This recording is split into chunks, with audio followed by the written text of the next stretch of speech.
Hi, and welcome to another edition of Newsmakers Journal of the Vaccine Year. I'm Jerry Roberts. It is Friday, June 11th, and we are joined by our all-star panel of top local journalists.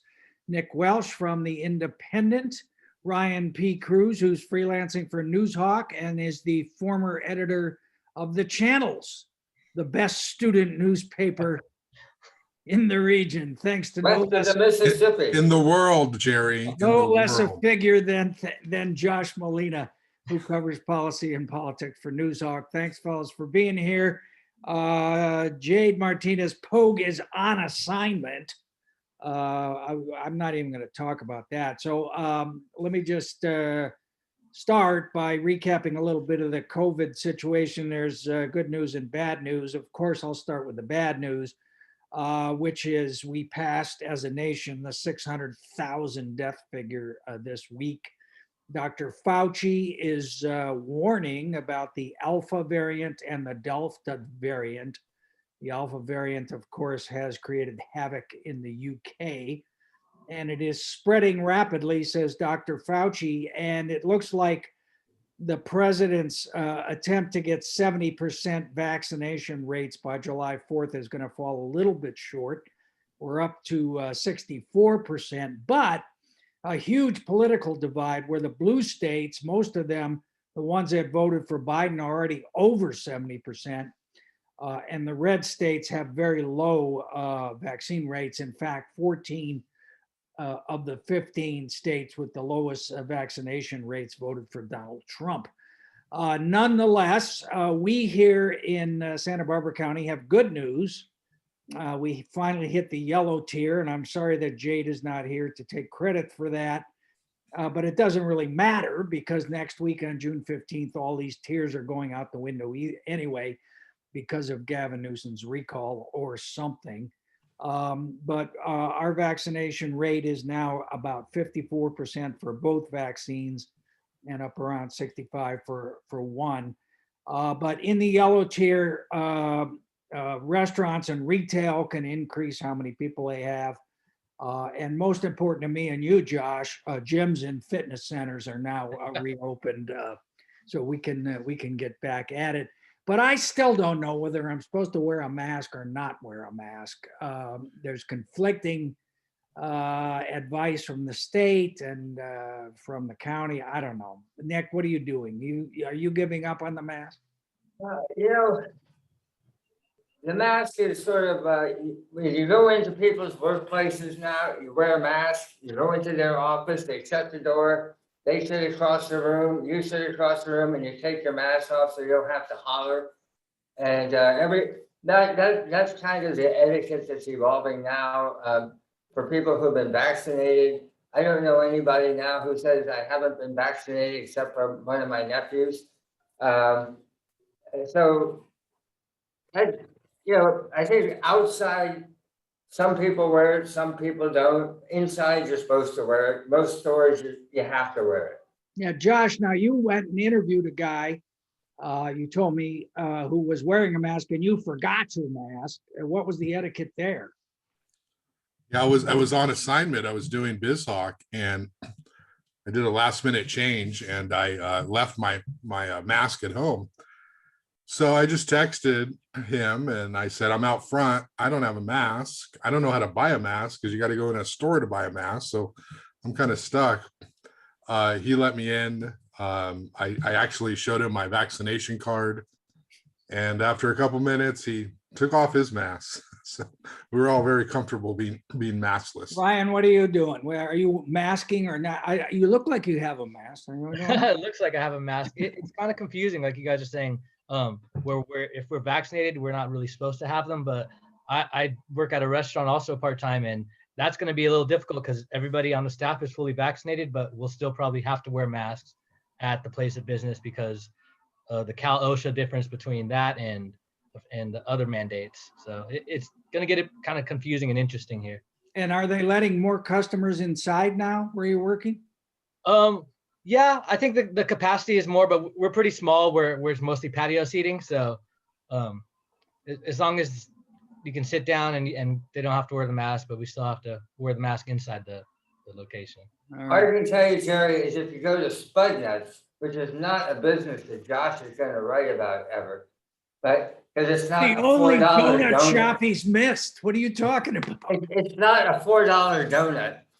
If you go to Spud Nuts, they're very scrupulous. You have to wear a mask to get in the door. That's why I don't go there, Nick. That's But you know, one of the things is, God, one of the issues that we still haven't resolved is what about evictions for tenants? And the emergency orders that the governor has, what happens to them in terms of protecting tenants from evictions that stem from COVID finances? And the city council is trying to wrestle with that one. They're not quite sure as what they're gonna do, but one of the issues that's coming up is, are they gonna make mediation mandatory? You know, for landlords and tenants. all right. So that's kind of less fashion and more economic. It's a little too serious for Jerry. I think. Sorry. No, you sorry. heard, no, you heard it Don't want to be a here. buzzkill. My Sacramento sources are telling me that the governor, even as we speak, is negotiating with Democratic leaders in the legislature to extend the state's eviction. I think they will. So, I hope they do that. all right, sticking with our what's left of our original script, but COVID, more COVID.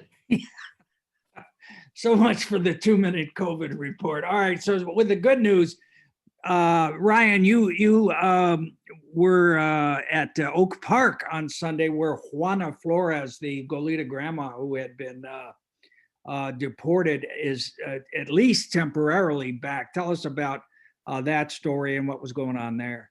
Yeah, well, first off, it was just like such a kind of a joyous occasion to see this family reunited.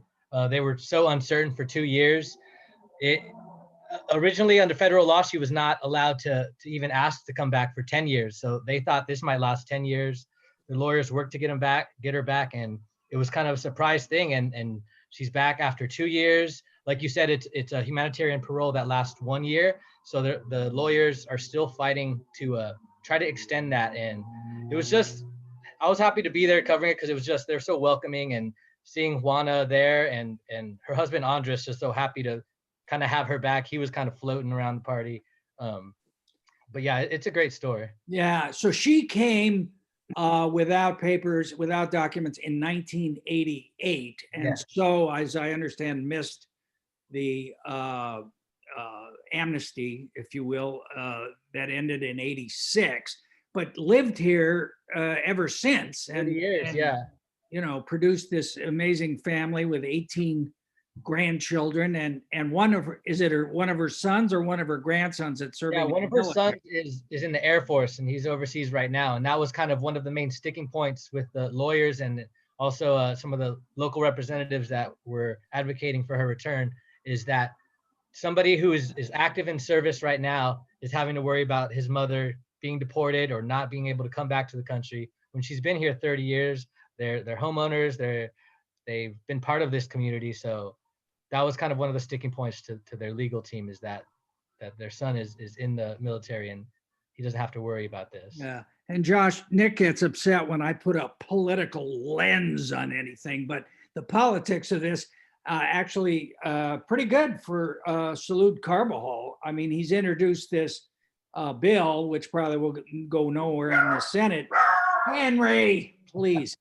Sorry, that's Henry's mandatory. Anyway, that would protect people in this situation whose family members are serving in the military. But also, this is kind of the constituent work that he's good at, isn't it? I mean, I did, you know, I hate to throw props to Salud, but really he was there, was he not, Ryan? And yeah, he was there, and he was talking to everybody. I talked to him for a while, and he was pretty heavy on this too, and kind of advocating for, I think there's 11,000, close to 12,000 service members with immediate family members that are kind of in danger of being deported, or if something came up, they're not legally here, so they can deport them if they find them. And he's really pushing to kind of get that changed, for specifically using this as like for the military service people, especially that this is something that we can tackle and protect. Where it'll be harder push to get it kind of the rules changed for everybody across the board, but for the military members at least. So Josh, big win for Salute, huh? Yeah, I mean, Salud is been there since the beginning on this issue, so it is right in his wheelhouse for him to be involved. Some elected officials, they sort of jump in there just because it looks good and advantageous for them, but he's actually working on making some kind of change, and I think it points to the larger narrative of obviously we need immigration reform in this country, because here's a woman who is part of this community, who's lived here forever and has raised a family, and she's the matriarch of this community. She goes to Mexico to visit, and they won't let her back, and it's just sort of like this really bizarre loophole. It's these are the people who make up the community. These aren't the people we want to keep out of the community. So it's pretty amazing that they were able to get her back so soon.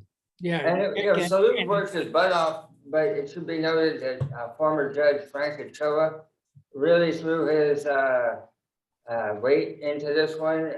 So did his wife Paula Lopez, and a number of other people in Montecito who really, I think, underwrote the legal defense that was, I'm sure, quite expensive.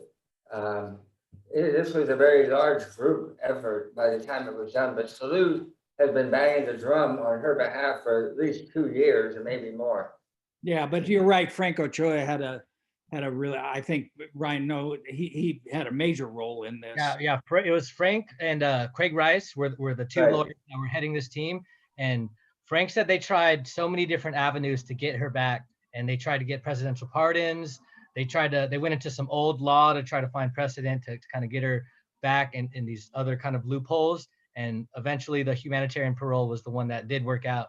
And like you said, it was a lot of community like leaders that came out and spoke on her behalf that kind of really got her back. And it was kind of nice to see this community work together to get somebody who was like one of their own back, and to see her back with her family was just a joy to see. And she was really happy to be back. She like I said earlier, like they didn't know if it was going to be 10 years or if he was going to be back. So at least she's back for a year now.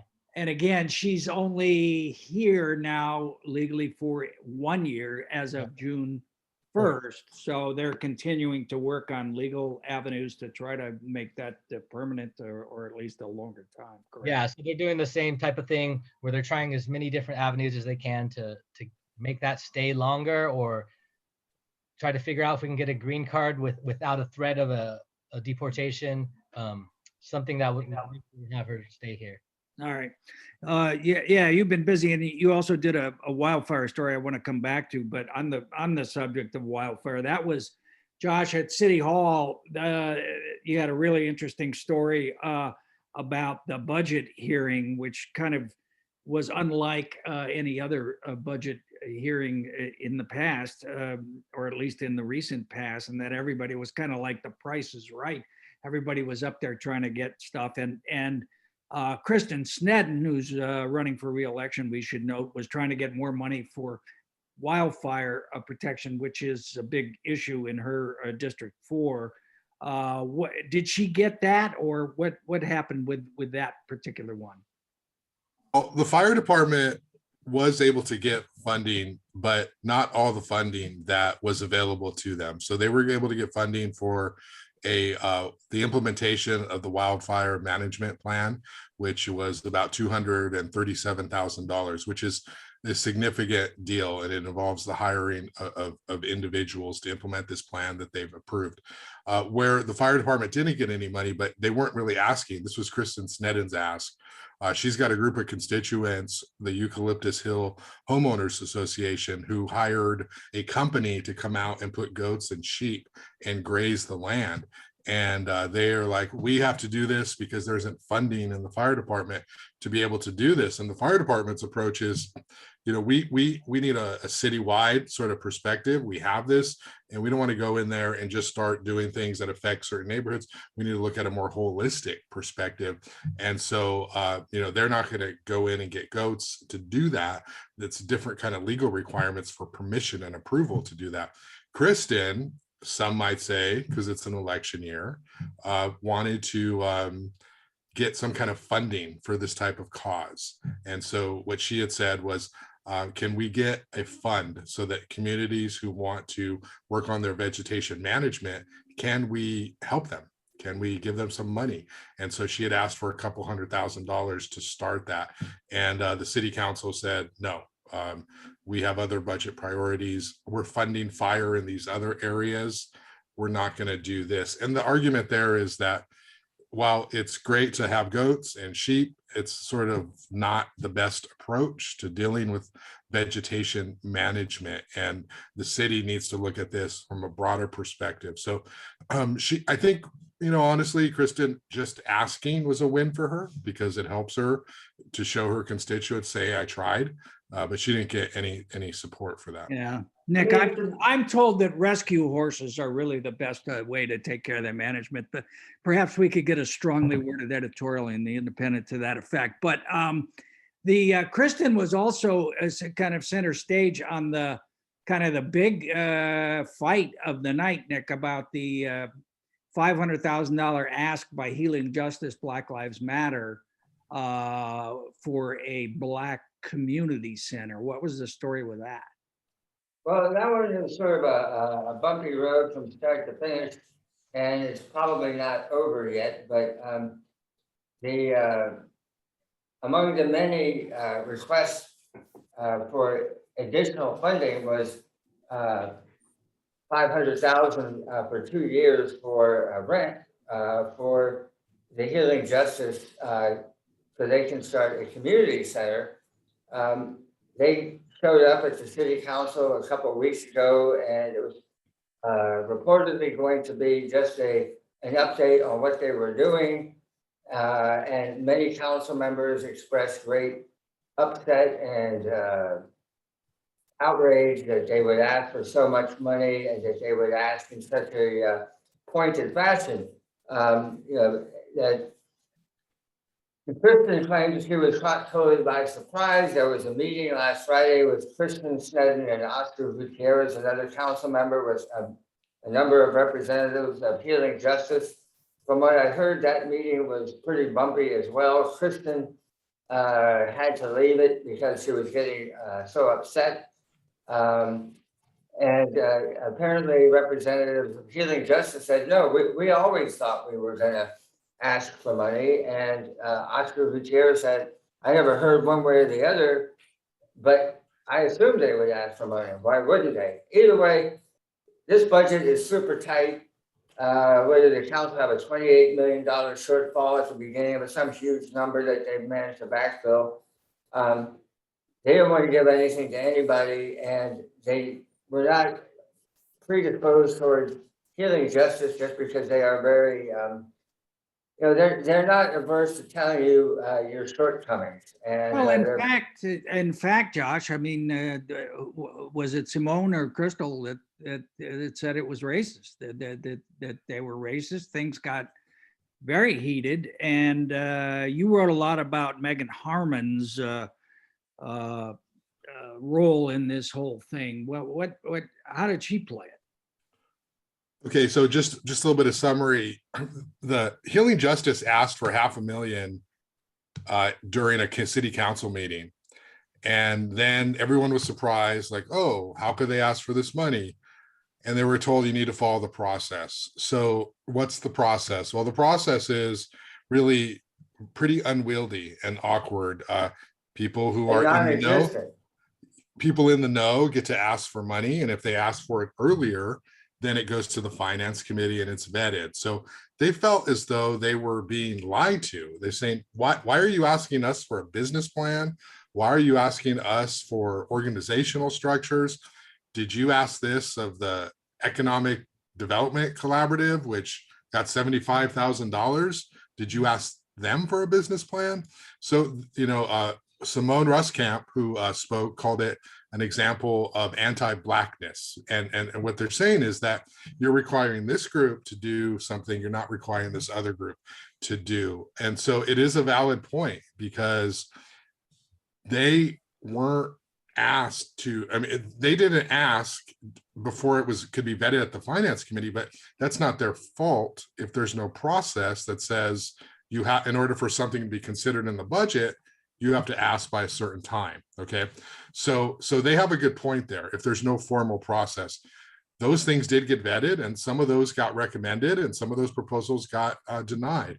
Now, what was interesting was Megan Harmon came out and said, I'm sorry, we can't do this. We need a business plan.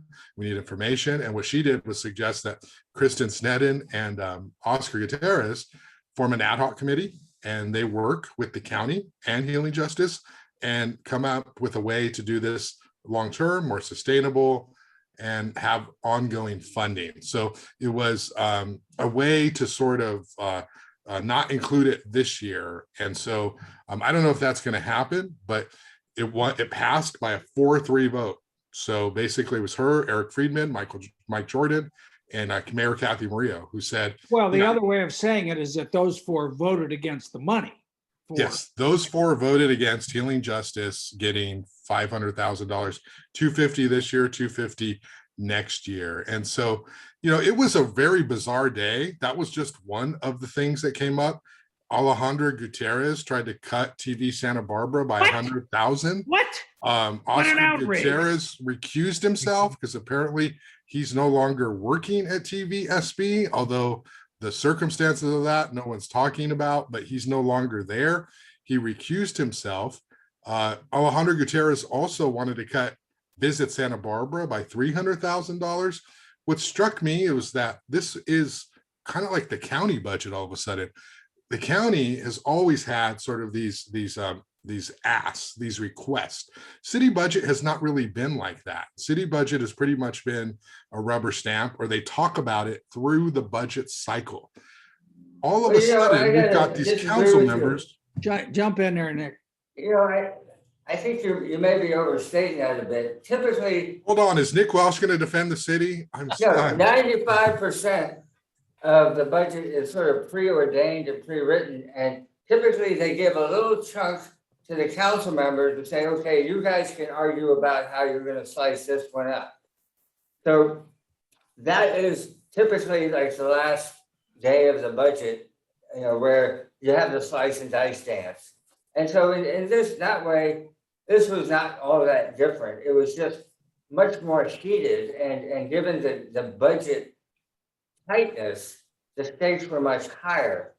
And so it is interesting, who didn't get it. Kristen Sneddon for the fire, Healing Justice for their community center. But what was also interesting was who did get it. They basically approved $150,000 in additional funds for homeless outreach. And just the night before that, they had approved basically $1.5 million to make a deal with a undesignated, unnamed hotel. I think they would have room for maybe 50 people, so that they could get them out of the camps and into the motel so they could reduce the fire risk. So clearly what they were doubling down on this year was homeless stuff. And everybody else take a ticket and stand in line. Although, and again, Nick, you may want to cover your ears because I'm going to talk about the political implications. I mean, Megan's move kind of hung Kristen out to dry. I mean, it seemed, it did. Didn't it? And Megan, of course, has nominally endorsed Kristen, but is pals with Barrett Reed, who is busy stockpiling money to run against Kristen. So I don't know. A reasonable person could raise that question about whether that was somehow political in nature, Josh. It's political, it's personal. I mean, obviously the tensions between Kristen Sneddon and Megan Harmon, I know it's insider baseball, but it's clearly there. Megan Harmon is sort of the the putative AOC of Santa Barbara city politics. Except in this case, she wasn't. I Well, mean, in this that case- was what was interesting. Well, it was what was interesting. So it was in this case, she had the reputation to step forward and say, no, we're not going to give you the money this year. Whereas if Kathy Murillo, the mayor, had done it, everybody said, well, Kathy, you never got along with healing justice anyway, or blah, blah, blah. And so the person who really could step out and say, you know, doing sort of Nixon goes to China, but in the reverse, was Megan. And she definitely did it. Josh, what was your take on it? I thought it was surprising that Megan Harmon was the one who took the lead on it. I don't, some of it may have been to sort of differentiate herself from Kristen Sneddon, but, you know, from talking to the council members, she was only saying publicly what they were saying privately. So whether you want to blame her for coming out and making this long speech about how she doesn't think the timing is right to give this money, she's just the one who had the, you know, from their perspective, the guts to say it. It wasn't like she was alone. She got other votes to say it. And I think that there was some feeling that because council members Sneddon and Gutierrez, you know, may have misled them, may have misled Healing Justice. And all of a sudden now the council's got to be in this awkward situation to tell them no. I think there was a little resentment there. Like, why did they think that they were going to get $500,000? Who told them they were going to get $500,000? Well, council members Sneddon and Gutierrez were the ones working with them. So there's a lot of you know, stuff here that's a little bit unclear, but what is clear is that they didn't get the money, and I guess they're going to work on an ad hoc committee and try to get some funding for the next budget cycle. Hey, Ryan, just to double back on the fire stuff before we lose that. You had a piece that basically said, you know, we don't have a fire season anymore. This is all fire season. Were you surprised at all, or what was your take on the goat money? I mean, but there is it. I mean, the project's going on right now. Yeah, I mean, like when I talked to Mike Eliason, and he said that we don't consider there's a fire season anymore. It's a high fire season and low fire season, but it can happen at any time in the whole state, really, and especially we saw in the Loma Alta fire. I mean, it happens all of a sudden, and it can affect the whole. It could have been a lot worse, and basically we kind of need to be prepared. People in the community need to be prepared at all times to have a clean room, kind of have an air filter in case there's a fire burning close. I mean, I got evacuated that day. I live right behind Loma Alta, so it was kind of shocking to see fire come over the hill, and you're like, okay, I got to get out of here. We weren't really prepared, and even that night, like, we didn't wait for any knocks at the door. It was kind of seemed like everybody was scrambling. We just saw other people leaving, so we decided to leave.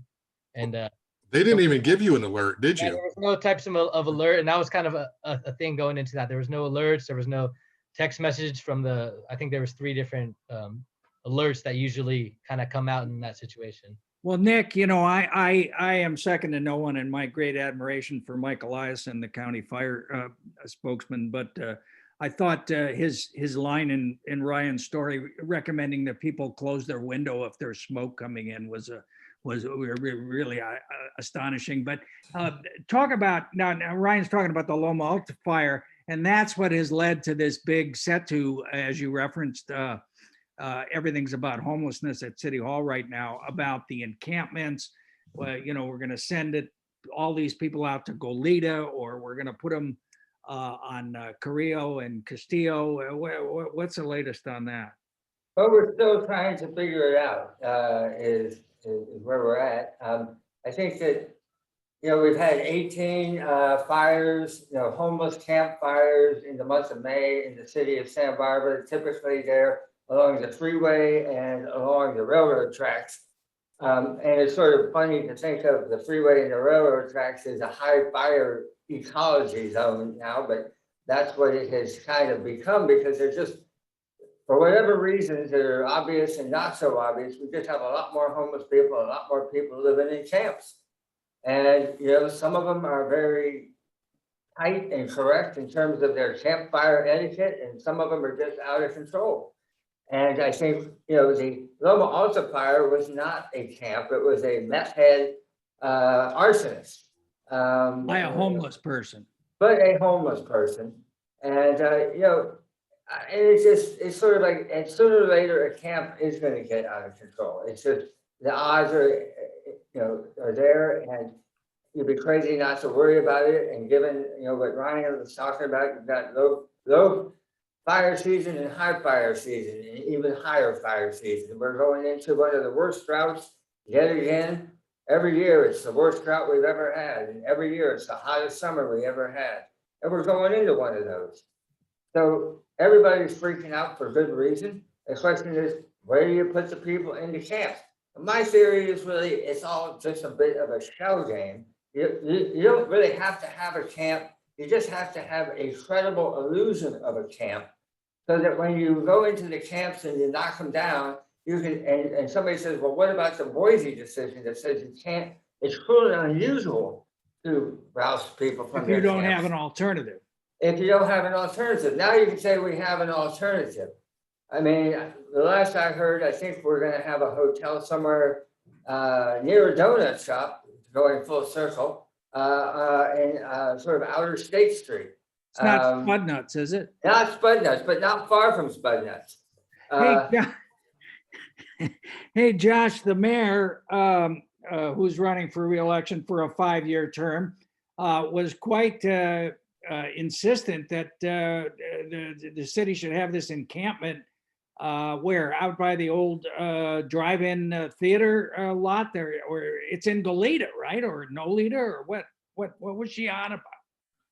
Well, I found it a little bit astounding that they nearly voted as the backup spot to a hotel to set up a tent encampment on City of Santa Barbara property, which is in Goleta. Okay, so most normal people walking around don't think city property, Goleta property. When you're in Goleta, it's Goleta.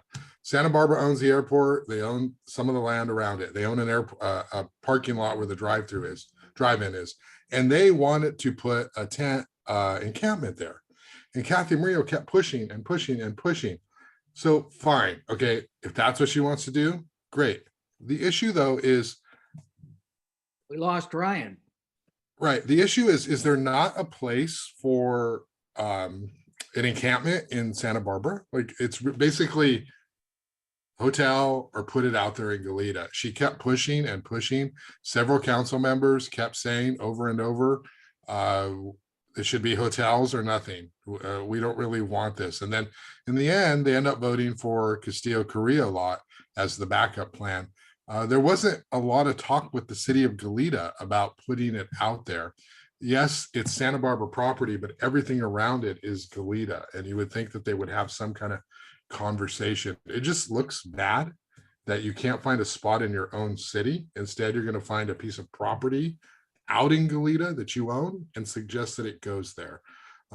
If that was one of other Santa Barbara options, fine, but it just looks bad. I don't know what Nick Welsh thinks, but Well, getting back to the Megan issue too, the Carrillo Castillo location is in her district, right? District 6. And Yeah.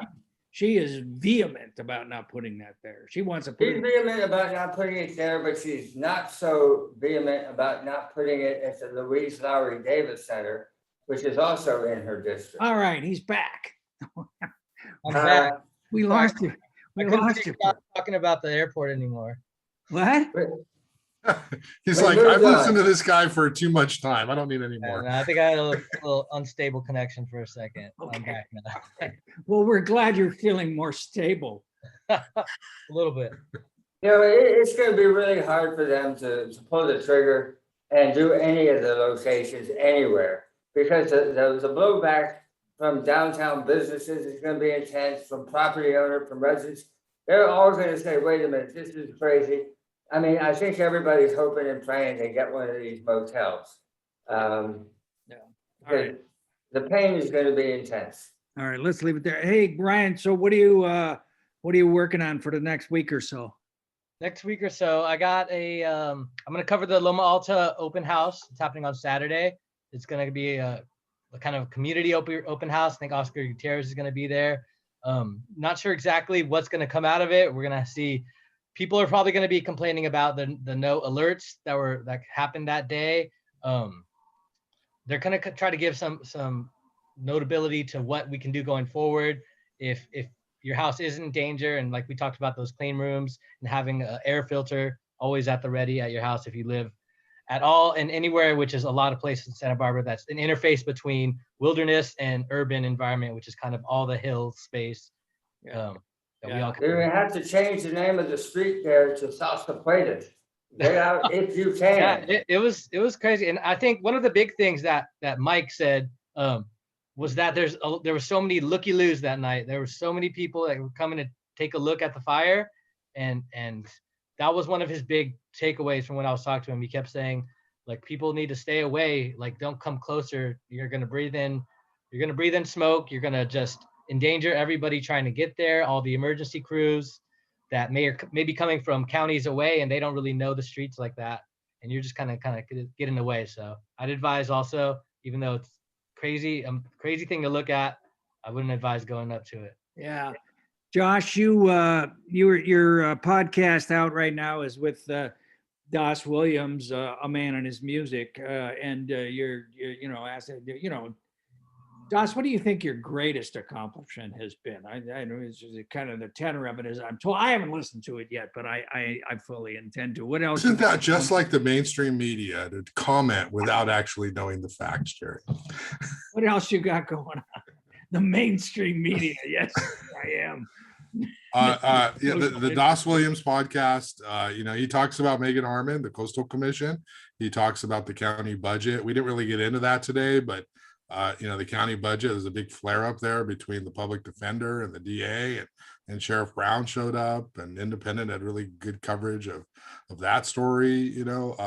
Lots of stuff. This was a hellish week for news. There was so much going on with the budget and homeless and all these meetings all day. And so I'm working on a little bit of everything. But, Nick, that was an interesting story that Delaney Smith wrote about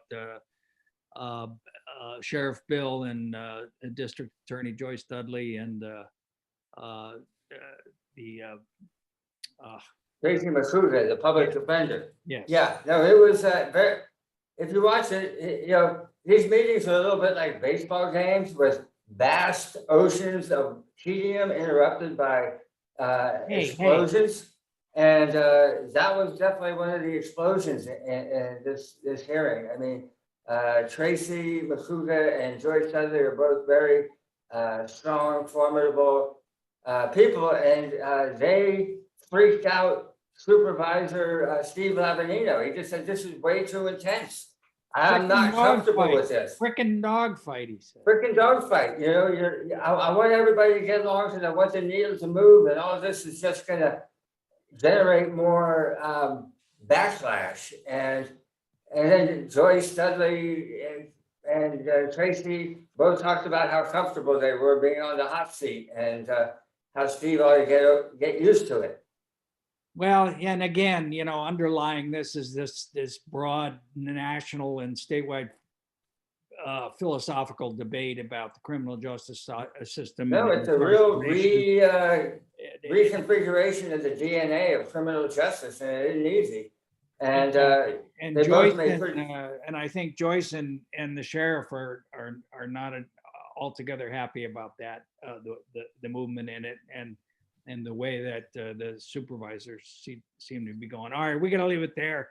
Thanks very much to Ryan P. Cruz, Josh Molina, and Nick Welsh for taking the time to talk with us today. And stay safe out there, whether you're wearing a mask or not wearing a mask. And we will see you next time on Newsmakers. Thanks again, you guys. Yeah, thanks, Jerry. Hey, Ryan, nice to meet you. Yeah, you as well, Nick. Thank you.